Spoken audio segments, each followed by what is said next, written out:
Hey, this one is called Why It's Okay to Complain About What's Going On in Your Life, even when lots of bad stuff is happening all around you. All right, so maybe you had a conversation that you had with your friends and it's kind of replaying in your mind, and it goes something like this. I can't believe Ariana was complaining about her boyfriend spending too much money when Vicky's husband just got diagnosed with leukemia. Ariana needs to keep that shit to herself when we're hanging out with Vicky.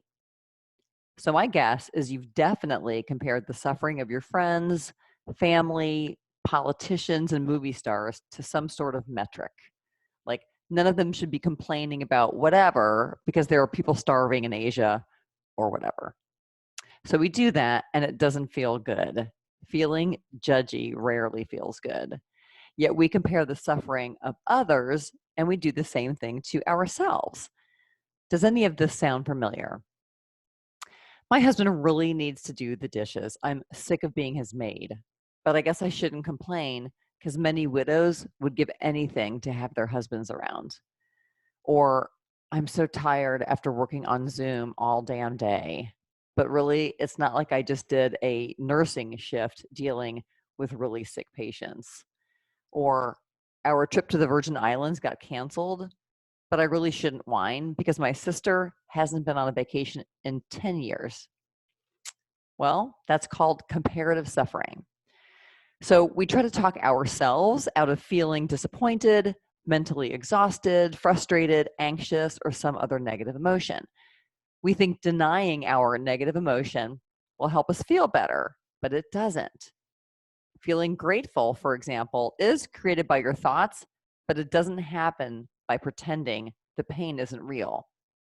Denying an emotion doesn't make it go away.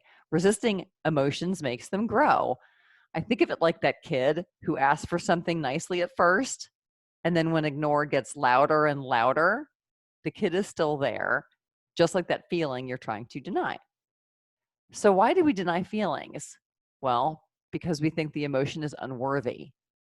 And that thought about how you shouldn't complain leads to shame. We think there's something wrong with us. We wonder, like, how could I possibly be unhappy when others have it so much worse? God forbid we have empathy for ourselves. God forbid we offer some self directed compassion and understanding. I heard a really interesting idea on Brene Brown's Unlocking Us podcast. She said, shame is self focused as we worry about how we'll be judged by others, whereas empathy is other focused. When we are empathetic, we try to understand how somebody else is feeling. So if you feel self-focused shame, then apply some self-focused empathy, the shame dissipates. Empathy and shame can't coexist. So here's how you do it. 1, discover where your shame comes from.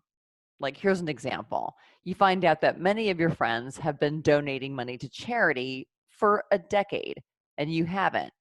You wonder, what is wrong with me? I could have easily given to charity, and I never did. I hope they never find out.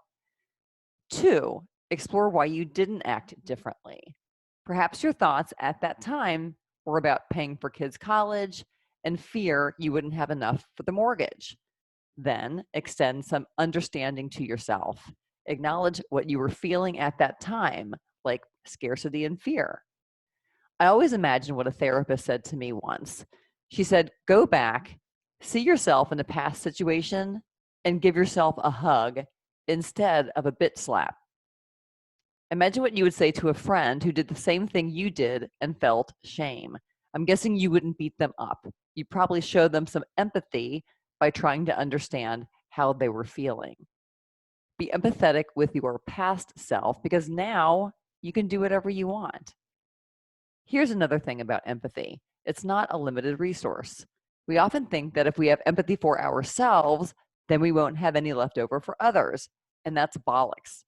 Empathy is not finite. You can have empathy for yourself because you lost a part-time job and for your friend who couldn't see her mom who just died in a nursing home. Empathy is like love. There's plenty to go around. So the next time you catch yourself thinking your suffering and pain is unworthy, direct some compassion and understanding toward yourself. You can allow yourself to feel disappointed, anxious, furious, or whatever. You'll find that when you do that, you become so much better at having empathy for others.